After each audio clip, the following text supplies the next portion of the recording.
Oh my goodness, that Game of Thrones Season 6 finale. Now, normally I put my videos up on Friday around 12:30, but that Game of Thrones Season 6 finale was so mind-blowing. I wanted to do a real quick video talking about it so that I could start the conversation with you guys. We're gonna do this dirty today, quick, no assets. The episode starts with one of the best sequences Game of Thrones has ever produced. That's coming after the big battle in the last episode. A mostly silent sequence that sees all the pieces put in play as Sir Loris's trial is going on, and Cersei's not showing up to hers because she's doing something diabolical, and Maester Pycelle's being lured by Maester Qyburn into his secret lair by a bunch of little creepy-ass kids, and Loris discovers the devastating secret that there is a bunch of wildfire under the sept, and then boom! We not only lose the High Sparrow and Sir Loris, but also Marjorie. R.I.P. Marjorie, you were one of the smartest people on the show. It's a shame to see you go, but at least you went out swinging. You knew something was going on, and if only you could have done something about it. Cersei has to be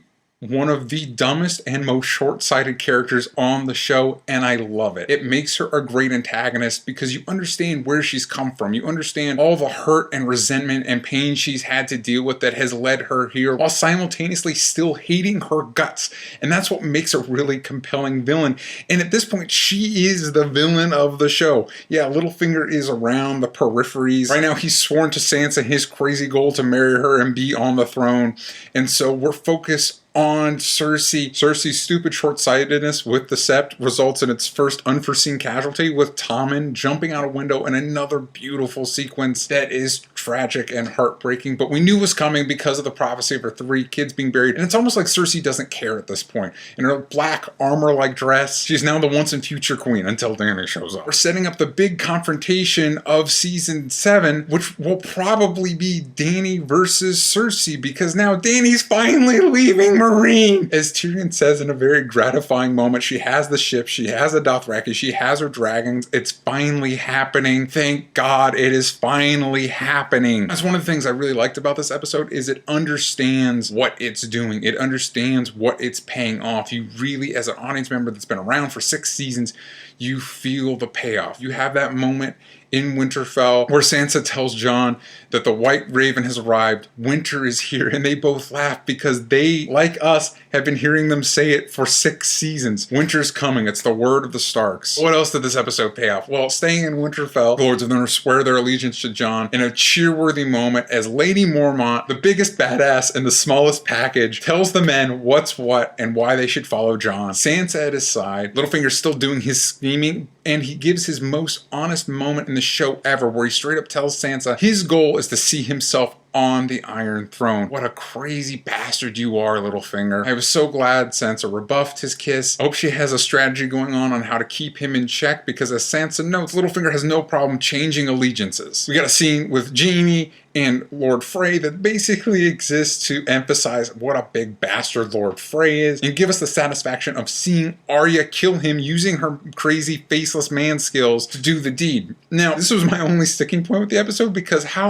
where did she get the face from? She left the many-faced god and is not a part of that group anymore, so did she just get to keep the skills? Did she level up and has those abilities now? And did she have to kill that poor girl to get her face? I'm assuming so, based on the rules that were established.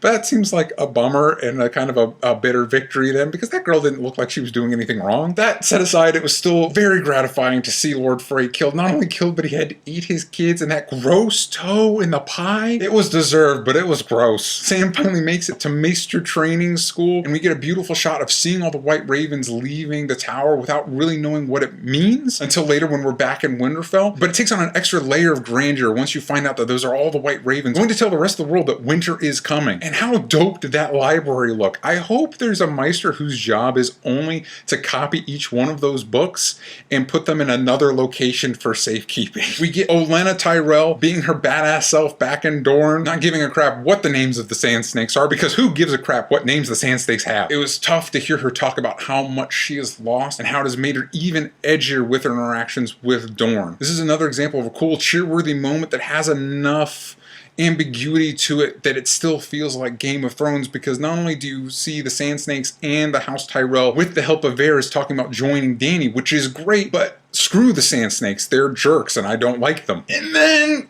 we get Bran left at the weirwood tree, which unfortunately means Benjen / Cold Hands is leaving us, even though he just showed up with his awesome fire flail. But Bran touches the tree and he's able to finish the vision that he had at the Tower of Joy with young Ned visiting his sister, giving birth to what the show very explicitly shows is in fact Jon Snow, who apparently has a secret Targaryen name, a real name that Ned has been told to keep secret. Lyanna tells him to keep it secret, especially from, we assume, is Robert Baratheon, because he would kill the boy, because he would have killed the boy. So does this all but confirm L plus R equals J? It definitely confirms L plus somebody equals J, and that is probably almost definitively an R. And it'll be interesting how that plays out with everybody swearing to the Lord of the North, who they assume is a Stark, but isn't really Ned's son. Where is all this craziness going? Well, the most obvious thing is Cersei versus Dany, which I cannot wait to see. It's interesting to wonder what stance Cersei has against Dany, plus the Unsullied, plus the Dothraki, plus what Greyjoy she had,